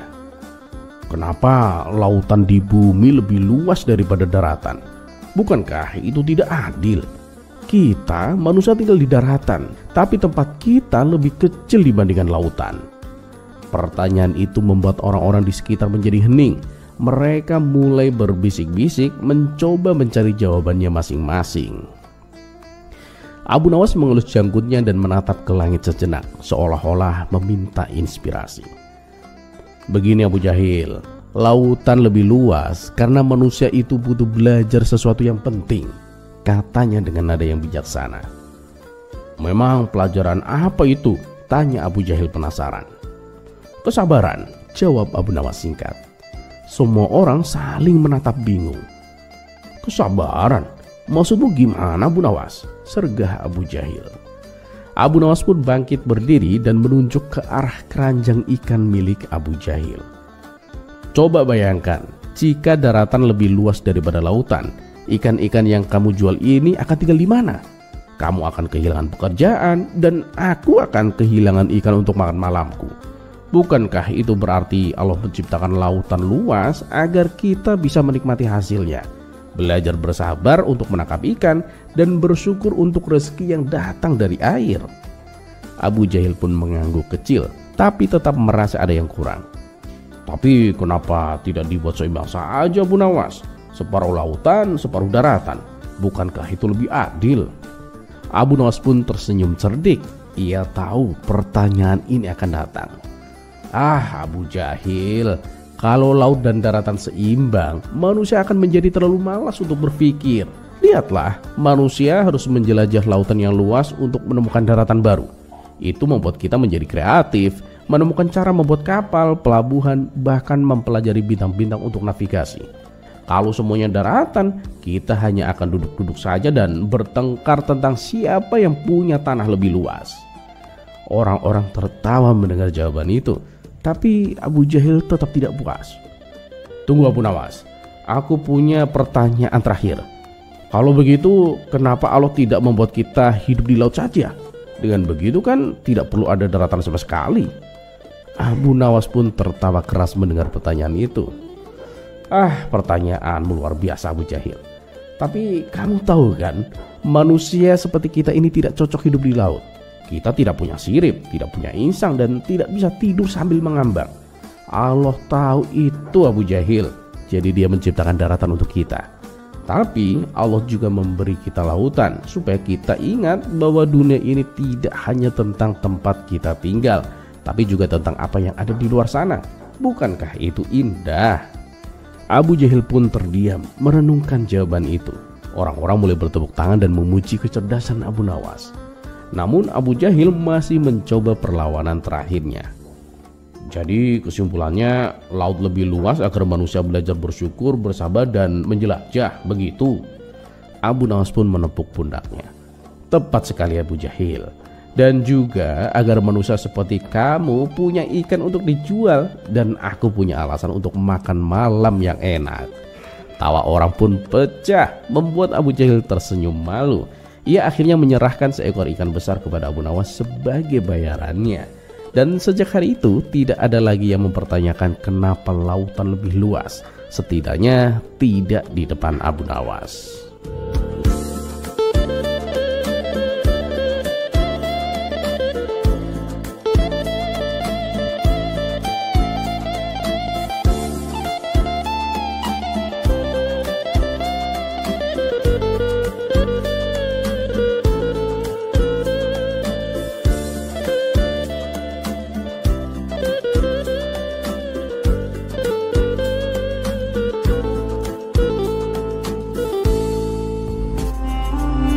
Kisah selanjutnya.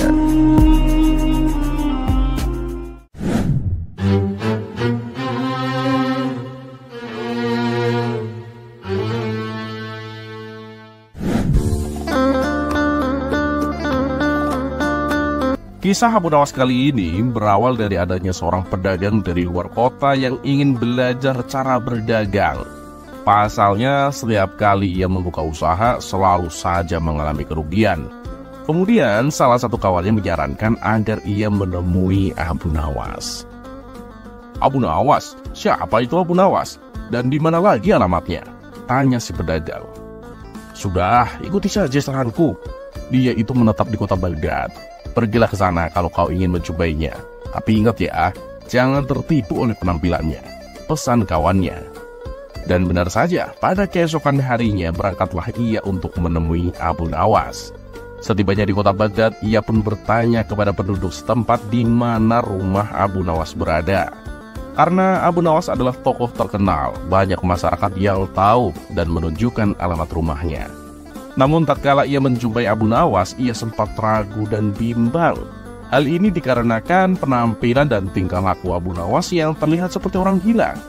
Akan tetapi setelah ia teringat akan pesan kawannya, ia pun segera membuang jauh-jauh perasaan itu.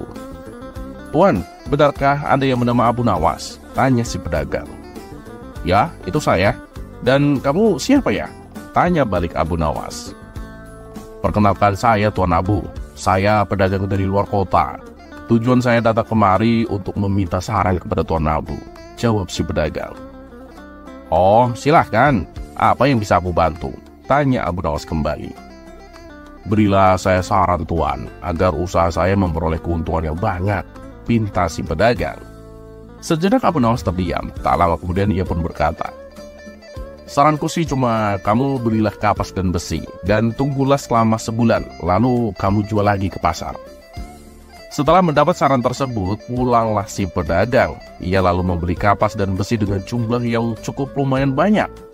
Sebulan pun berlalu, dan sesuai saran Abu Nawas, ia menjual kembali kapas dan besi yang telah ia beli sebelumnya. Tak disangka hasil penjualannya memperoleh keuntungan yang banyak. Hingga dalam waktu sekejap ia telah menjadi orang yang kaya raya. Disitulah sifat sombongnya mulai terlihat. Ia seringkali memandang rendah orang yang kekayaannya di bawah dirinya, apalagi kepada orang-orang miskin. "Aku harus lebih kaya dari sekarang, agar orang-orang akan semakin menghormatiku," kata si pedagang dalam hati. Kemudian ia pun kembali menemui Abu Nawas untuk meminta sarannya yang kedua kalinya. Ketika ia sampai di rumahnya, Abu Nawas sedang bertingkah seperti orang gila. Bagaimana tidak, Abu Nawas memakai sepatu dengan terbalik. Hal ini membuat si pedagang tertawa terpinggal-pinggal. "Hei, Abu Nawas gila, ada-ada saja tingkahmu. Oh ya Abu Nawas, aku mau bertanya, menurutmu barang apa yang harus aku beli agar keuntunganku bertambah banyak Abu Nawas?" tanya si pedagang. Ucapannya yang tidak sopan membuat Abu Nawas mengerutkan dahi. "Belilah bawang dan semangka, dan tunggulah sampai sebulan, lalu kau jual lagi ke pasar," kata Abu Nawas. Pedagang itu pun kembali menuruti apa yang disarankan oleh Abu Nawas. Tapi kali ini bukan keuntungan yang didapatkan, melainkan kebangkrutan seketika. Belum juga sampai sebulan, bawang dan semangka yang dibelinya menjadi busuk dan tak bisa dijual. Padahal ia sudah membelanjakan semua uangnya untuk membeli kedua barang tersebut. Dia yang tadinya kaya raya seketika mendadak jatuh miskin. Dengan penuh kecewa dan emosi, ia kembali menemui Abu Nawas. "Hei Abu Nawas, Kamu telah membuatku bangkrut. Sekarang aku tak punya uang sepeser pun, kata si pedagang. Loh, kenapa bisa menjadi salahku? Ada yang salah dengan saranku? Tanya Abu Nawas. Ya, memang. Pertama kali kau memberi saran membuatku memperoleh keuntungan yang banyak. Tapi ketika saran yang kedua, kamu membuatku bangkrut dan jatuh miskin, Abu Nawas, ujar si pedagang. Oh, itu sih salahmu sendiri. Kenapa malah menyalahkanku? Balas Abu Nawas. Ya tentu sajalah itu salahmu. Gara-gara saranmu yang kedua, hartaku menjadi ludes tak tersisa, kata si pedagang mulai emosi. Orang asing, denger ya. Bahkan namamu saja aku nggak tahu. Pertama kali kamu menyapaku, kau memanggilku dengan nama Tuan Abu. Lalu kau meminta saran dariku. Karena kamu menyapaku sebagai orang yang cerdas, maka aku memberikan saran dengan kebijaksanaanku. Tapi waktu kau meminta saran kedua kalinya, kamu menyapaku dengan panggilan Abu Nawas gila. Maka aku pun memberimu saran layaknya orang gila. Jawabanku tergantung bagaimana cara kamu bertanya. Memang salah begitu, tutur Abu Nawas. Mendengar hal itu, si pedagang pun merasa malu dan tak lagi berani menyalahkan Abu Nawas. Kisah selanjutnya.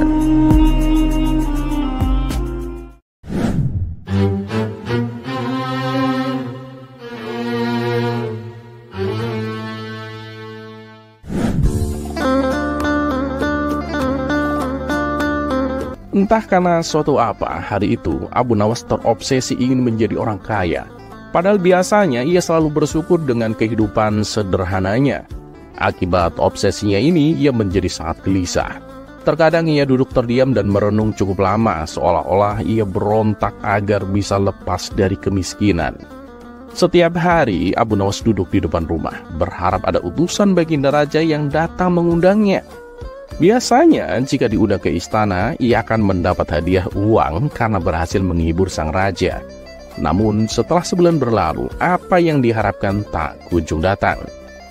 Hingga pada suatu hari, Abu Nawas mendengar bahwa raja membuat sayembara. Siapapun yang bisa menangkap seekor harimau akan diberi hadiah uang yang banyak. Menurut kabar yang beredar, harimau tersebut seringkali menyerang warga yang melintas sehingga membahayakan nyawa manusia. Abu Nawas yang tergiur dengan hadiah yang dijanjikan berniat mengikuti sayembara tersebut. Abu Nawas berpikir mungkin ini adalah kesempatan baginya untuk mendapatkan kekayaan dan kemuliaan. Tanpa menunggu lama, pada hari itu juga Abu Nawas segera berangkat menuju istana. Setibanya di sana, ia mengatakan kepada sang raja bahwa ia ingin mengikuti sayembara tersebut. Tentu saja hal ini membuat Baginda Raja terkejut. Kamu serius, Abu Nawas? Apa kamu nggak tahu, yang akan kamu hadapi itu bukan manusia, tapi seekor harimau yang ganas dan liar. Dia itu tidak bisa dikelabui dengan akal cerdikmu, dan dia juga tidak peduli apakah kamu cerdik atau tidak, tutur Baginda Raja. Ia juga memberitahu Abu Nawas bahwa ada orang yang sudah mencobanya, tapi ia malah mati mengenaskan dan menjadi santapan harimau. Namun apa yang dikatakan sang raja tak membuat Abu Nawas mengurungkan niatnya. Ia tetap bertekad ingin mengikuti sayembara yang diadakan sang raja. Baiklah Abu Nawas, kalau kamu memang bersikeras, aku tak bisa menolaknya. Tapi ingat, apapun yang akan menimpamu, jangan suruh aku bertanggung jawab, ujar Baginda Raja. Kemudian Abu Nawas mempersiapkan diri dengan membawa perlengkapan berburu seperti jaring, tombak, dan pisau. Maka berangkatlah Abu Nawas ke hutan tempat harimau itu biasa muncul.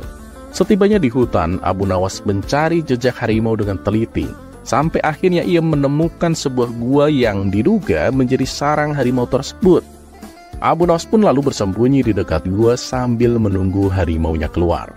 Dan benar saja, tidak lama kemudian harimau itu muncul dari dalam gua. Melihat hal itu, Abu Nawas pun segera melemparkan jaringnya tepat ke arah harimau tersebut. Ia berharap dapat menangkapnya dengan mudah, namun nasib malang menimpanya. Harimau itu berhasil lolos dari jaringnya dan berbalik mengejar Abu Nawas dengan penuh amarah.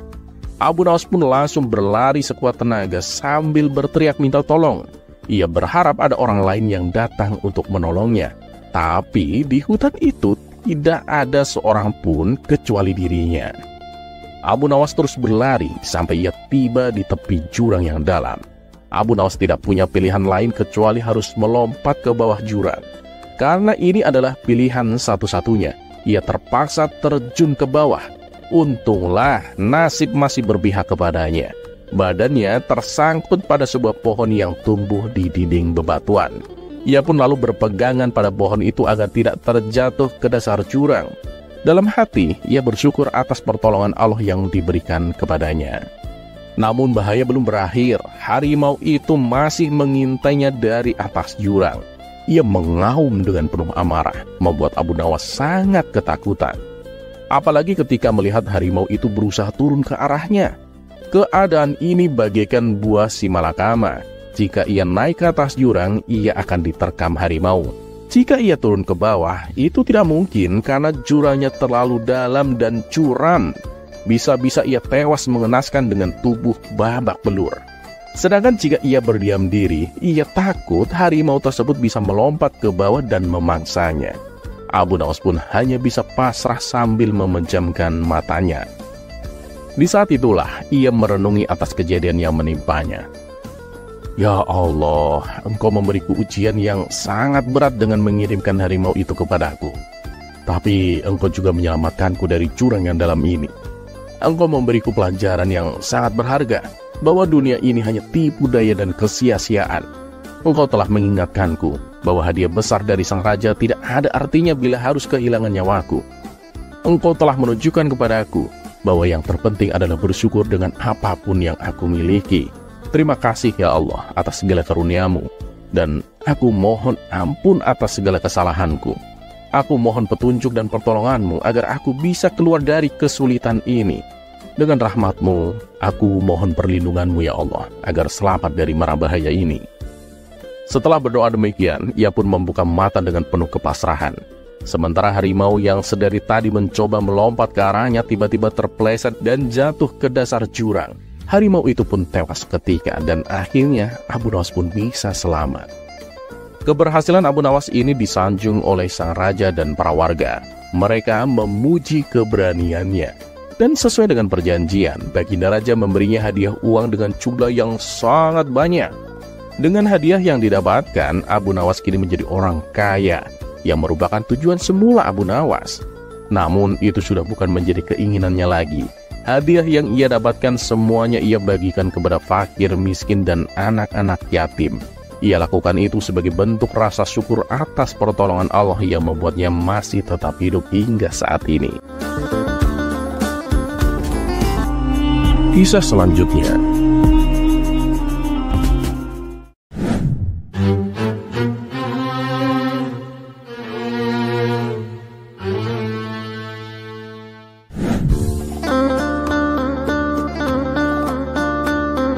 Karim adalah seorang pemuda di desa tempat Abu Nawas tinggal.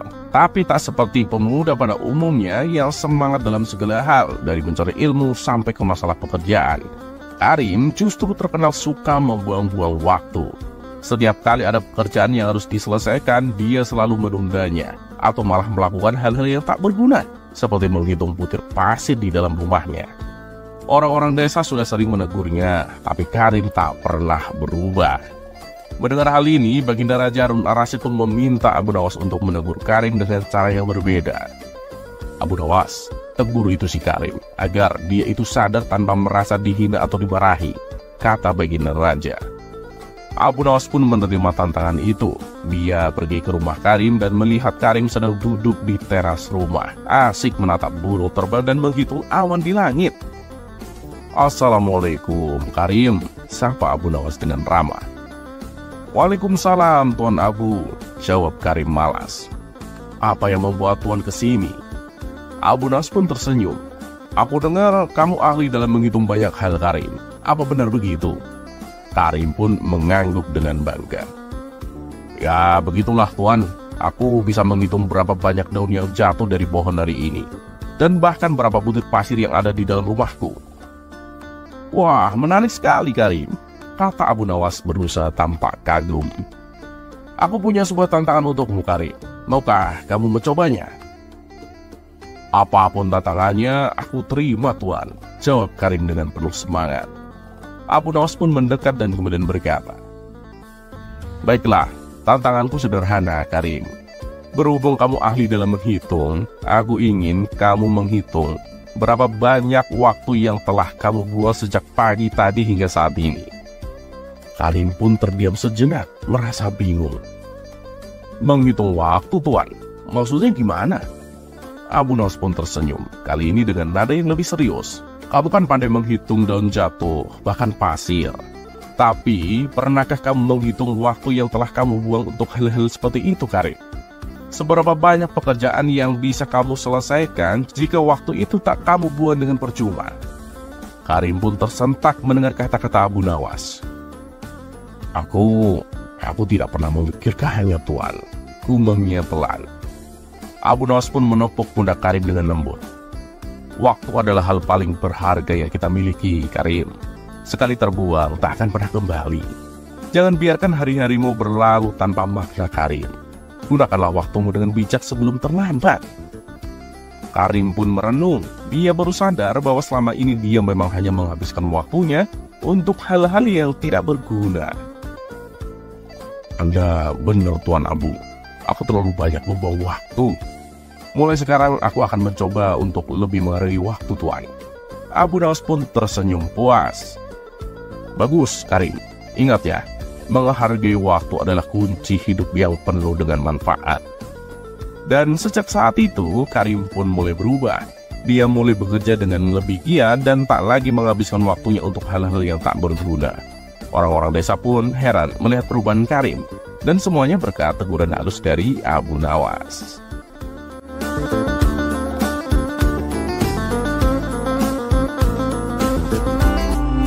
Kisah selanjutnya.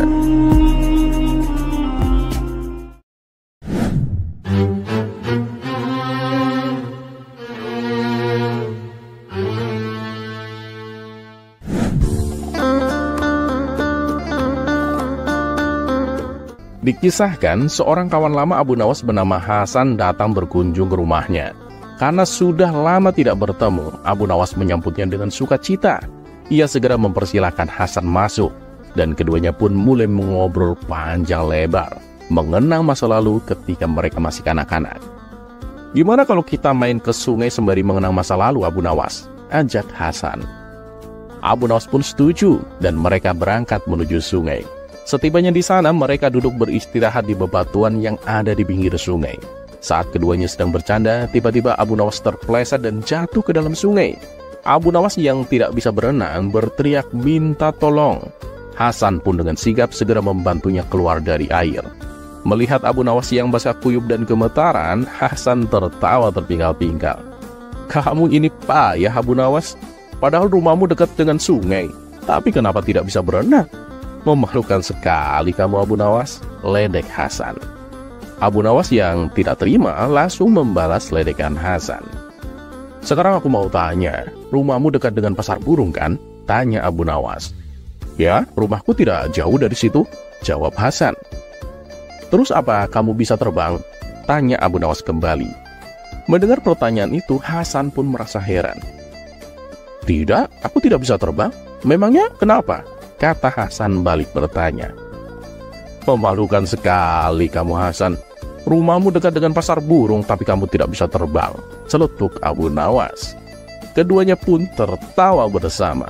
Intisari dari kisah ini adalah bahwa tidak selamanya seseorang yang tinggal dekat dengan sebuah sarana akan otomatis menguasai hal-hal yang berhubungan dengan sarana tersebut.